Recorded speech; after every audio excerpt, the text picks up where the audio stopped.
Assalamualaikum. Assalamualaikum. Waalaikumsalam warahmatullahi wabarakatuh. Halo, Assalamualaikum Sis Indri dan juga sahabat Ibu Profesional Asia lainnya yang sudah bergabung nih, sudah ada 3 orang. Masya Allah, ada Bubun, ada Madam, ada Mbak Suci di Finlandia. Jadi, bukan hanya teman-teman di Asia saja yang sudah tune in, tapi juga teman-teman di Eropa, dan mungkin nanti akan ada teman-teman di Indonesia juga yang bergabung pada kesempatan kali ini dalam sesi Sharing Skills Rumin Public Speaking dan Broadcasting Ibu Profesional Asia.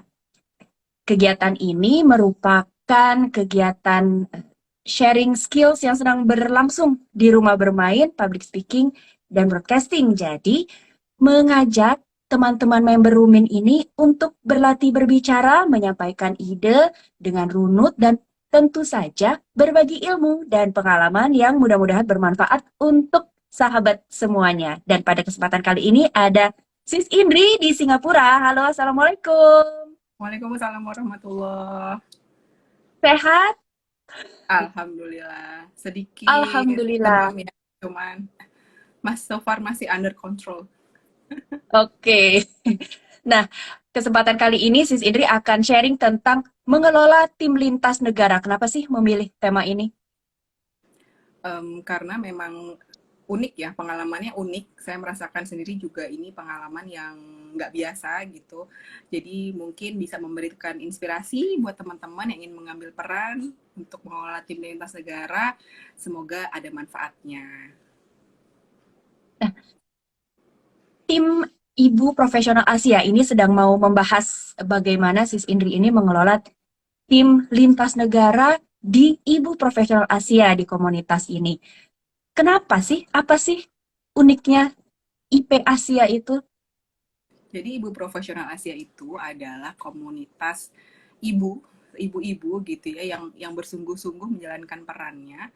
Nah, kenapa Asia? Nah, ibu-ibu yang berdomisili di Asia ya, di benua Asia dari Asia Timur hingga ke Timur Tengah, ya itu tergabung dalam Ibu Profesional Asia gitu. Membernya sendiri sih kurang lebih sekitar 120-an ya.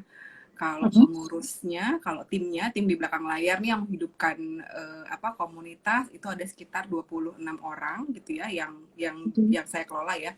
Kemudian itu tersebar di berbagai negara di Asia, ada yang dari ini ya, dari barat dulu ya, dari itu ada Turki, ada Uni Emirat Arab, ada Syria, Bahrain, terus kemudian ada Asia Tengah, Cina, Taiwan, Korea Selatan, terus Asia Tenggara ya, Singapura, Malaysia, Kamboja, dan juga di Asia Timur di situ ada Jepang gitu.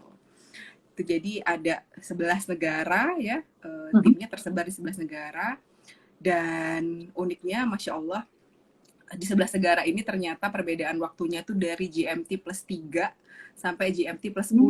Jadi 7 Wah, jam 7 jam gitu ya, ya? dari Turki ke Jepang tuh 7 jam ya bedanya gitu. Jadi unik banget nih komposisi timnya ya. Masya Allah. Apakah ini kesempatan pertamamu dalam mengelola tim lintas negara atau sudah pernah sebelumnya?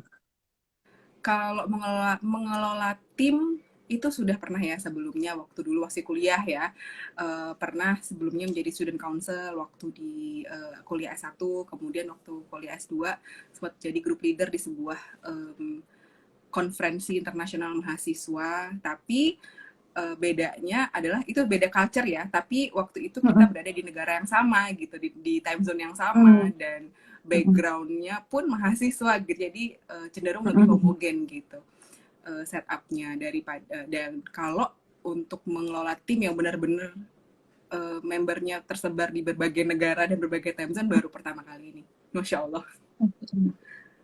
Nah, kalau apa tadi ya? Ini kan seru banget ya pengalamanmu dalam mengelola tim yang lintas negara dengan pastinya nanti ada tantangan-tantangannya nih. Nah, untuk sahabat semua yang sedang menonton, sharing skills-nya dari Sis Indri ini boleh banget untuk bertanya Di bawah nih, di kolom Instagram ini yang bawah ini ada tanda tanya. Jadi kalau mau bertanya, langsung saja di drop di situ. Karena khawatirnya kalau di komentar ini suka tertumpuk-tumpuk ya sis ya. Ya, Jadi jalan ke biar atas ya. ya, jadi biar biar asik nih, biar rapih sedikit, kita akan gunakan fitur tersebut. Nah, dan tadi ada yang komentar nih, ya hari ini memang kerudung kita disponsori oleh IP Asia. Masya Allah. Oke, kita lanjut lagi nih sis. Nah, dengan tadi tuh ada lintas negara, terus juga ibu-ibu dengan segala kesibukannya, dan juga zona waktu ya, Ya. tantangannya nih apa sih? Pasti seru-seru sedap. Hmm, tantangannya yang pasti waktu itu kan mulai apa mendapatkan amanah itu waktu 2002, di 2019 ya. Setelah itu apa yang terjadi? Jeng-jeng pandemi. Di Ya mana betul-betul. sorry. Di mana tata kelola eh, apa sosial juga berubah gitu ya. Terus kehidupan kita tuh berubah 180 derajat, yang suami yang tadi di kantor sekarang jadi work from home, anak sekolah jadi school from home gitu ya. Jadi Mm-mm. semuanya berubah, dan ini juga mempengaruhi eh, apa ya, dinamika dalam tim juga ya, karena kan timnya adalah ibu-ibu ya, ibu-ibu yang memiliki peran domestik gitu ya, sehingga memang waktunya itu sangat apa ya, sangat berkorelasi positif dengan jadwal suami dan anak-anak gitu ya. Betul, Nah, betul. itu sih yang tantangan yang pertama, pandemi gitu ya. Terus yang kedua itu tadi ya, zona waktu ya, karena perbedaan waktu 7 jam dari ujung ke ujung, sehingga kami tuh mempunyai tantangan, dulu ya sempat kesulitan menemukan waktu bertemu kapan ya gitu, enaknya meeting jam berapa ya, yang nggak Mm-mm. kesiangan di nggak kesorean di timur, dan tapi nggak terlalu subuh-subuh banget gitu di barat gitu. Nah itu udah ketemu sih, tapi alhamdulillah ya disepakati di rentang sore atau siang di waktu Indonesia Barat. Dan tentu saja geographically challenging juga ya, karena kan di 11 negara ini tidak pernah bertemu gitu ya.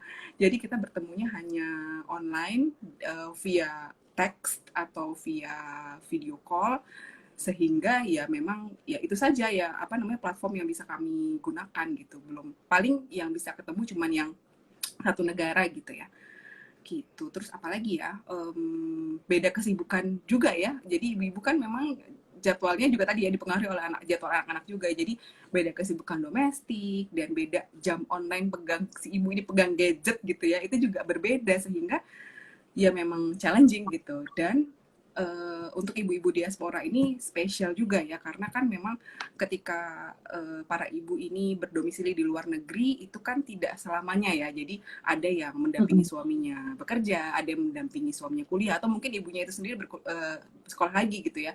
Jadi waktu untuk apa namanya, join di komunitas ini tuh juga berpengaruh ya, kadang-kadang kalau misalnya memang sekolahnya sudah selesai jadi harus pulang gitu ya, sehingga harus keluar dari tim dan kita harus mencari penggantinya kayak gitu sih. Jadi dinamika itu ya, tim seperti itu sih tantangannya. Oke, ini ada Mbak Suci nih, dia sudah bertanya, pernah baper nggak dalam mengelola tim dan bagaimana menanganinya? Nah itu ya, Ayo ngaku sis. jadi memang dapat pesan dari founder Ibu Profesional, Ibu Septi Penny Wulandani gitu, ketika menjadi leader mengelola sebuah tim itu nggak boleh baper, dan kita harus Hmm, fokus pada solusi gitu ya. Jadi fokus pada solusi, jangan fokus pada perasaan, karena kan sedikit banyak harus diakui ya, perempuan ini sangat hormonal gitu ya, ketika mungkin hormonnya lagi nggak betul. cocok gitu ya, atau mungkin ketika kita membaca pesan dari teman yang mungkin kurang tanda baca, mungkin kurang emoticons gitu, sehingga kita bisa terterima, kok agak sinis ya, padahal sebenarnya kan enggak gitu. Nah jadi kalau misalnya kita tidak apa ya, put our mind not to apa sih namanya, nggak usah peduli ini tuh gitu, kita fokus aja pada solusi, insya Allah. Tapi memang tidak semudah yang diucapkan ya gitu, di awal-awal sempat struggle juga, tapi dikuatkan oleh teman-teman dan dikuatkan oleh founder Ibu Profesional, mantranya aja nggak boleh baper. Nah itu Mm-mm. apa namanya, insya Allah teratasi. Dan juga ini ya, apa namanya, untuk mengurangi kebaperan sebenarnya kita harus positive thinking dulu ya. Jadi kayak kan tadi sudah dibilang kalau timnya tersebar di beberapa negara dan memiliki kesibukan yang berbeda-beda gitu. Dengan berbaik sangka, dengan positive thinking itu membantu sekali ya. Misalnya, kok aku chatting dari semalam nggak dibales-bales ya gitu. Kalau baper kan jadinya udah apa ya namanya ya, udah kemerungsung, apa sih istilahnya itu, kemerungsung duluan gitu ya. Padahal sebenarnya teman kita sedang, anaknya mungkin sedang sakit, mungkin suaminya sedang Mm-mm. dinas keluar kota, sehingga jadi single parents apa, single parenting di rumah gitu ya, sehingga mungkin belum sempat membalas gitu. Jadi memang ya tidak baper, dan memang ada cara-caranya ya untuk mengatasi ketidakbaperan itu gitu, dan perlu latihan juga sih. Oke, jadi kuncinya tadi tuh positive thinking sama komunikasi gitu ya, antar anggota tim. Ya. Terus kalau misalnya lagi apa ya, eh, ada nggak sih kayak rasa bosen atau misalnya, aduh nanti dulu deh, ada nggak healing-healingnya gitu, Healingnya me sebenarnya time-nya ya, gitu. lo justru mungkin aku tipe Oh, orangnya yang mendapatkan energi dari berkumpul dengan teman-teman ini ya. Justru justru tim waduh, ini tuh adalah sumber Masya Allah. energiku gitu. Jadi lo inget banget waktu hamil anak kedua ya, kan lagi Mm-mm. mabuk-mabuk tuh, setiap kali meeting nggak mabok tuh. Oh iya, Maboknya sembuh kalau lagi meeting ngebahas program gitu ya sama teman-teman. Gak ada, ketemu sama orang aja tuh udah bikin seneng gitu. Jadi justru itu sih me timeku dan healing time ya, healing timeku di situ sih. Masya Allah, ini Eh, Mama hadir. Ini mamamu kah, Mbak? oh iya, hai mama, assalamualaikum. Assalamualaikum. Wes gak? Ini ada Assalamualaikum. pertanyaan lagi nih dari Mbak Cindy, aku tampilkan boleh nggak sis? Boleh, boleh. Silakan, silakan. Oke, ini dia Nah, pertanyaannya. Kapan Sis Indri menggunakan micromanagement dan kapan menggunakan makromanagement? Secara umum mana yang sering digunakan? Wah, ini pertanyaannya sangat amat manajemen sekali ya. Jadi sebenarnya sih tergantung ya, tergantung situasi dan kondisi. Jadi ketika di awal setup tim itu memang apa ya, kita harus sebagai leader kita harus punya tujuan yang jelas gitu. Oke, untuk kepengurusan 3 tahun ini, 2 tahun ini ya, kita akan, mm-mm, target kita cuma 3 gitu. Misalnya kita akan meluaskan dampak, kita akan berkolaborasi dengan banyak pihak, dan kita sorry, dan kita akan apa namanya, berusaha untuk mencari source of income gitu ya. Cuma 3 aja gitu ya. 3 mm, dengan tujuan yang jelas, ya sudah kita bebaskan kepada tim kita untuk mencapai tujuannya itu seperti apa, fleksibel aja gitu. Karena kan memang di situ teman-teman perlu aktualisasi diri ya. Dan ya. apa ya, dan surprise banget gitu loh Sis Ira, ketika ketika programnya berjalan, wah itu apa ya, ketika kita bebaskan teman-teman kita ini untuk berkreasi gitu ya, terserah mau caranya gimana, pokoknya ujungnya ini gitu. Nah itu masya Allah ya, sangat-sangat beragam sekali dan sangat kaya sekali, sangat berwarna sekali, itu sih yang aku rasakan. Dan ada juga kalanya ketika micromanagement, karena kan mohon maaf ya, saya orangnya perfeksionis dan sedikit-sedikit OCD gitu, jadi tetap ada ya yang apa namanya, dikawal ya. Jadi intinya tim itu diberi kebebasan tapi dikawal juga gitu. Dan sembari mengawal kita selalu menawarkan ini ya, bantuan gitu. How can I help gitu? Kamu apa namanya, perlu bantuan apa gitu. Misalnya sis aku belum sempat ini nih, coba ya aku buatkan gitu, misalnya aku bantu. Nah kayak gitu sih. Mm-mm. Jadi mungkin micromanajemennya lebih ke waktu mengawal, memonitor itu ya gitu. Dan Masya Allah ya teman-teman IP Asia ini, meskipun emak-emak gitu, dan bisa loh dibawa untuk profesional. Jadi kan saya selalu bilang sama tim, kita tuh namanya ibu profesional, yang ibu yang bersungguh-sungguh melakukan perannya. Nah, ketika kita memilih peran di ranah komunitas gitu ya, yuk kita bersungguh-sungguh yuk gitu. Jadi meskipun emak-emak gitu, tapi kita harus membawa komunitas kita ini profesional. Just to leave the name aja gitu. Jadi bagaimana mengelola program itu yang profesional harus seperti apa, bagaimana mengundang narasumber yang profesional seperti Mm. apa gitu. Jadi aku terus mendorong teman-teman untuk itu, dan alhamdulillah ya nggak tahu ya, mungkin harus tanya ke tim ya, mungkin harus tanya ke kamu juga nih sis, apa rasanya gitu ya dikelola sama orang yang perfeksionis dan OCD. Ya semoga teman-teman ada yang bisa dipetik pelajarannya dari sana ya gitu, dari Banyak dorongan-dorongan banyak itu. sekali. Rasanya tuh gini nih, mantap sekali, Masya Allah. Ini mama mamanya Sis Indri masih ada nggak? Sis Indri tuh menjadi idola kami loh, menjadi idola saya juga, mentor Waduh, juga, Masya Allah. Pokoknya mental hmm, jauh sih sebenarnya. asik. Mudah-mudahan tadi terjawab ya Mbak Cindy. Tadi juga pertanyaan Mbak Suci tadi sudah terjawab. Assalamualaikum untuk teman-teman yang baru bergabung. Tadi ada Mbak Dini, ada Sis Vita juga, ada Mbak Dede juga tadi ya. Sambil menunggu pertanyaan teman-teman yang lainnya, saya mau nanya lagi nih. Oke, nah kunci keberhasilan mengelola Hmm, tim lintas negara ala dirimu nih selama 2 tahun ini pasti hmm. udah, oh kayaknya ini nih, ini nih, ini nih gitu. Dan mungkin bisa jadi apa ya? Jadi kunciannya juga nih untuk teman-teman lain yang menonton. Kunci keberhasilan ya, aduh sebenarnya sih aku masih belum merasa berhasil ya, jadi kayak mungkin ini just do our best aja gitu bersama dengan tim. Coba mungkin aku sharing apa yang kami lakukan ya di bersama Boleh? teman-teman di IPASI ya. Jadi yang pertama sih harus mengenali dulu ya timnya tuh seperti apa. Jadi landscape timnya itu harus dikenali dulu, kekuatannya apa, kelemahannya apa, peluangnya apa, tantangannya apa gitu dalam tim.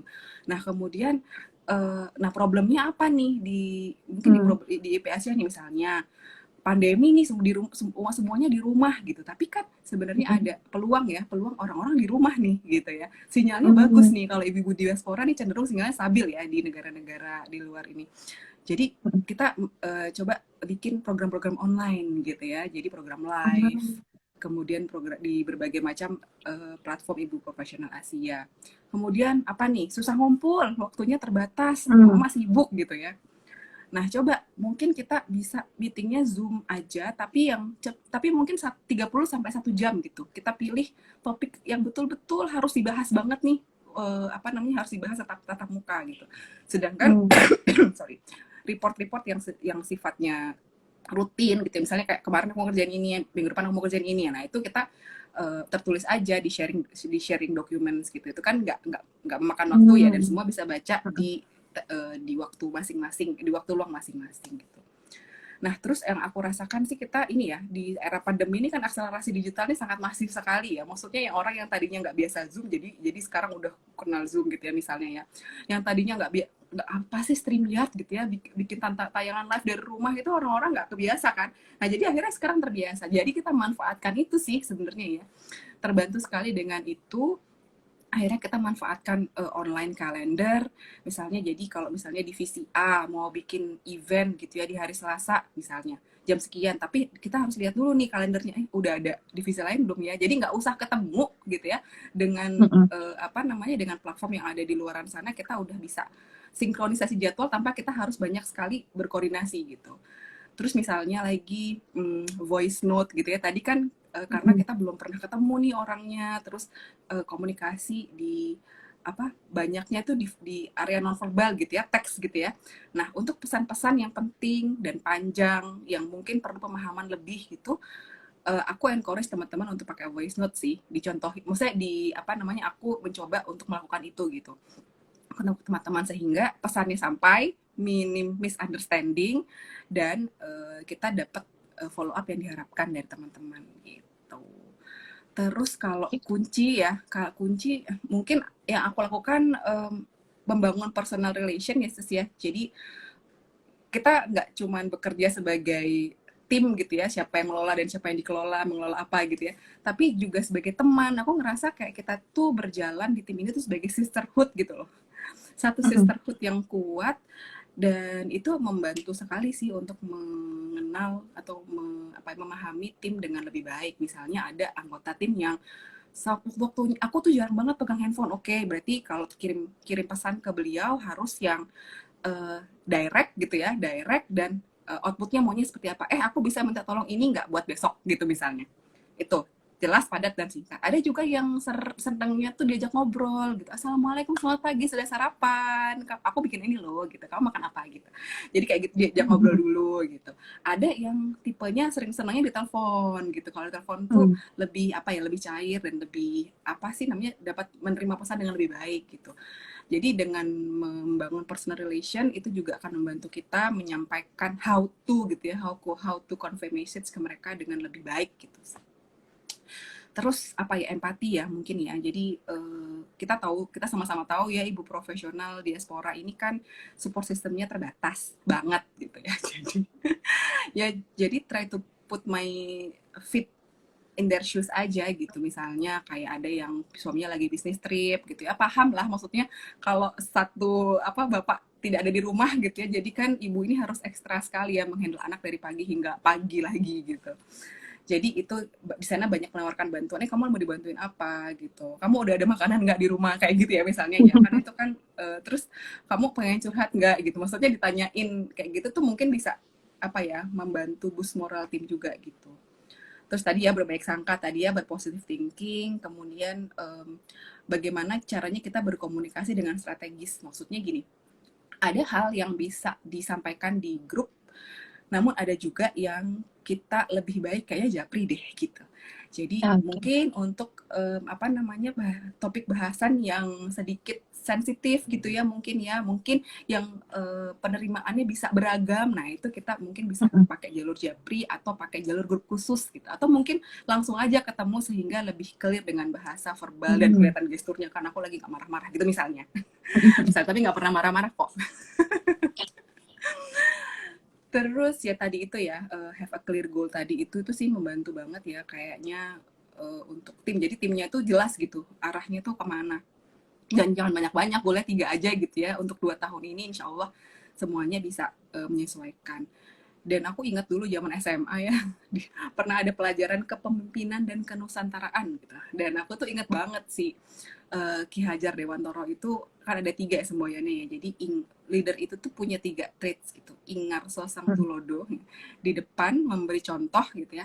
Ing Madyo Mangun Karso, di tengah memberi semangat, dan Tuturi Handayani gitu di belakang memberi dorongan dan memberi apa ya, bantuan gitu. Jadi ya pinter-pinter kita aja nih ngelihat kapan kita harus di depan nge-lead gitu ya, kapan kita harus memberi semangat, memberi kesempatan mereka untuk berkreasi, kita ngasih semangat aja gitu, dan kapan kita di Mm-mm. belakang gitu, support mereka dari belakang.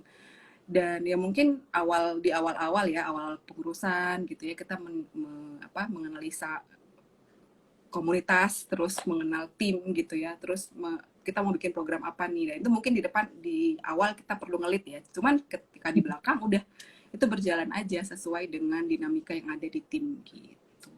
Terus apalagi ya, ini sih sering-sering menawarkan bantuan, bisa dibantuin apa gitu ya, apa Mm-mm. namanya, how can I help gitu. Ya mungkin nggak banyak ya, tapi itu sih yang aku rasakan di teman-teman IPASI ini, sangat gotong royong banget. Jadi vibes-nya itu positif dan menyenangkan sekali ya bekerja sama dengan teman-teman ini, masya Allah. Terakhir, bawa dalam doa sih ya. Mm. Gitu. Jadi ini semua tuh maksudnya dari dulu tuh aku selalu berdoa sama Allah, ya Allah aku tuh pengen bermanfaat gitu ya, hari-hariku bermanfaat gitu, dan gak cuma untuk keluarga tapi juga untuk para ibu di luar sana gitu. Jadi coba tolong gimana, tolong bantu aku gitu. Kalaupun misalnya mungkin ada masalah, kan nggak mungkin ya mengelola tim ini nggak ada konflik, pasti ada dong ya.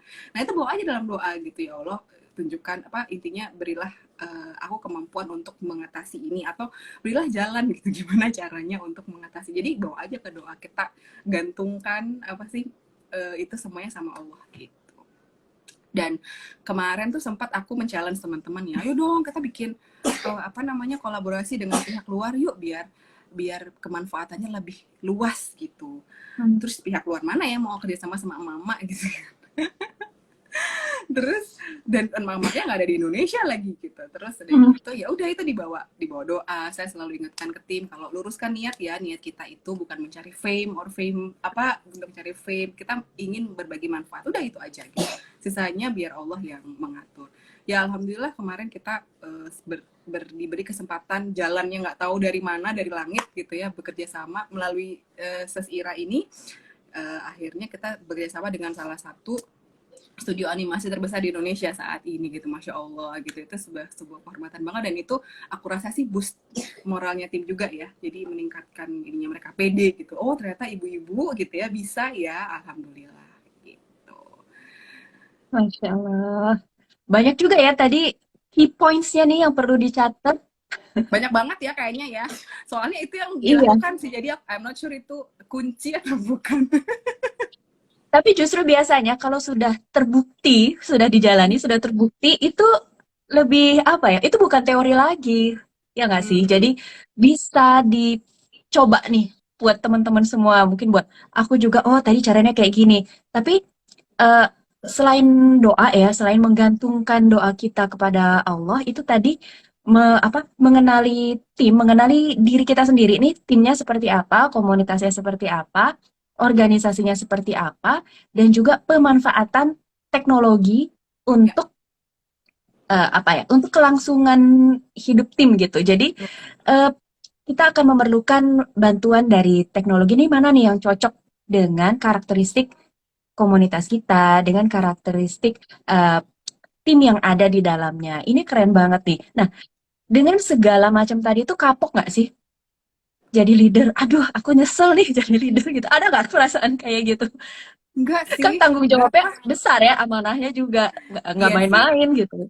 Dan tapi aku dibalik itu semua ya, dibalik tantangan tadi ya, dibalik dinamika itu tadi, aku justru merasakan mendapatkan apa ya, nikmat yang luar biasa gitu, bisa berada di tengah-tengah teman-teman tim YP Asia ini, masya Allah, dari berbagai negara, wawasannya sangat luas gitu ya. Jadi ketika kita diskusi itu masya Allah sungguh kaya sekali gitu loh, apa namanya yang Hmm. kami dapatkan gitu. Dan kita mendapatkan saudara, bayangkan ya, saudara baru dari beberapa belas negara tadi ya di Asia. Jadi kalau Mm-mm. misalnya sekarang kita misalnya aku mau ke Kuala Lumpur, masya Allah yang tadinya nggak pernah ketemu gitu ya, ketemu tuh udah kayak saudara aja gitu. Ketemu udah kayak berasa kenal lama, padahal belum pernah ketemu kan. Jadi itu sih hikmah yang aku dapatkan ya, dapat sisters around the world, around Asia ya. Terus udah gitu dapat apa insight, inspirasi yang luar biasa dari para ibu-ibu diaspora. Masya Allah, luar biasa sekali ya. Sis Indri ini di Singapura dan saya di Malaysia. Saya tadi sampai lupa belum memperkenalkan diri. Karena pada kesempatan kali ini menggunakan akunnya Ibu Profesional Asia. Pada kesempatan kali ini saya menemani Sis Indri di Singapura yang sharing tentang pengalaman beliau dalam mengelola tim lintas negara. Jadi untuk sahabat yang baru bergabung, boleh banget untuk menitipkan pertanyaan pada kolom pertanyaan yang di bawah nih, ada tanda tanya, boleh ketik pertanyaan di situ, silakan. Nah, oke. Nah, tadi kan artinya sudah ada pengalaman ya, selama 2 tahun ini mengelola tim dan sebelumnya juga pernah mengelola tim lain. Kalau ada kesempatan lagi, maukah dirimu kembali menerima amanah sebagai leader?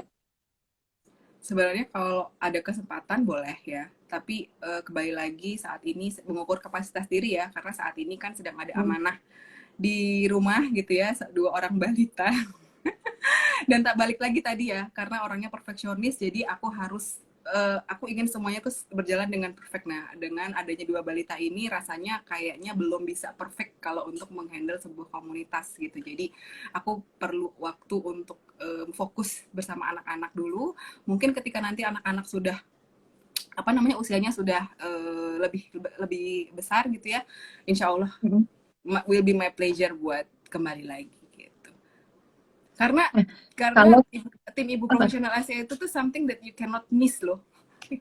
Vibes-nya itu tuh beda banget. Pokoknya rasain deh, join deh.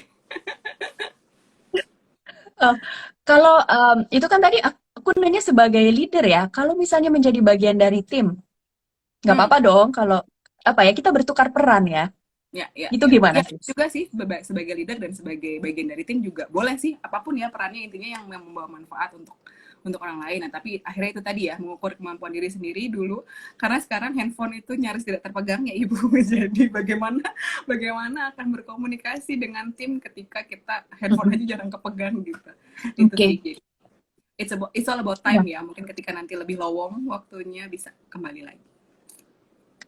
Ini terakhir nih, kalau sudah tidak ada lagi yang bertanya ya, dariku aku pengen tahu dong pesan-pesan apa yang bisa kamu sampaikan kepada para ketua komunitas di luar sana yang sedang memimpin organisasi atau mungkin teman-teman yang ingin mengambil peran, yang pengen mencoba eh, menjadi bagian dalam tim atau menjadi pemimpin sebuah tim, adakah pesan-pesan yang bisa kamu sampaikan kepada mereka?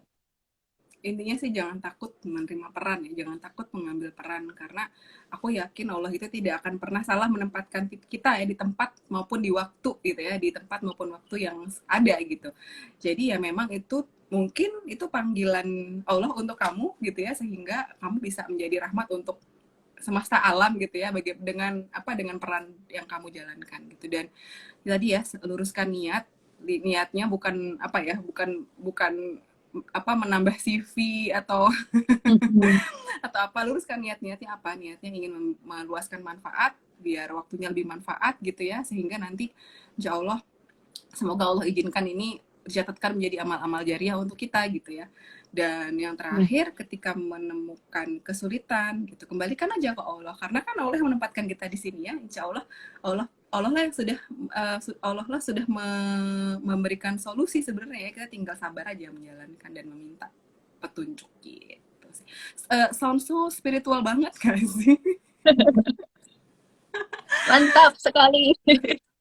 Ya, ini terima kasih banyak ya Sis Indri sudah berbagi pada kesempatan Sama-sama. kali ini Makasih banyak. dalam sharing skills di Rumah Bermain Public Speaking dan Broadcasting. Terima kasih juga untuk sahabat Ibu Profesional Asia semua. Terima kasih juga nih kepada mamahnya Sis Indri yang ikut menonton dan ikut mendoakan. Terima kasih atas doa baiknya ya Tante. Oke, saya Ira di Malaysia dan juga Indri di Singapura pamit undur diri dulu. Terima kasih telah menyaksikan sharing skills mengelola tim lintas negara. Kita akan bertemu lagi pada kesempatan selanjutnya. Dan untuk teman-teman yang belum berkesempatan, silahkan tunggu. Nanti akan kami upload lagi di akun Instagram Ibu Profesional Asia. Selamat sore dan Assalamualaikum warahmatullahi wabarakatuh. Semoga banyak manfaat yang kita peroleh pada kesempatan kali ini. Amin. Waalaikumsalam. Assalamualaikum. Waalaikumsalam.